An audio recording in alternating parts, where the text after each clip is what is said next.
Hello everyone, in this video we will learn how to add icon sets in Excel.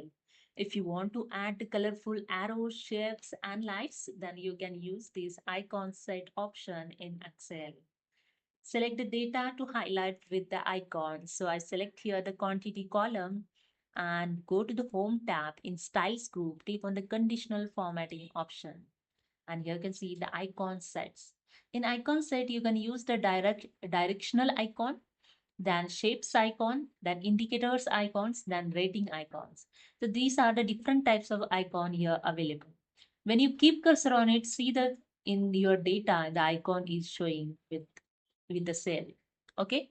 So when I keep cursor and see the changes over here, I just click on the three traffic lights shapes and click on it. And that's it. Here you can see you can easily add the icon in cell.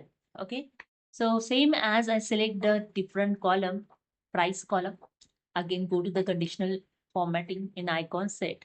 I select here the directional icon. So I select this one. For total column, I select the conditional formatting in icon sets. And now I select here the rating. And that's it. This is a way you can add the icon set in Excel. So hope you understood. If you like this video, please subscribe. Thank you so much.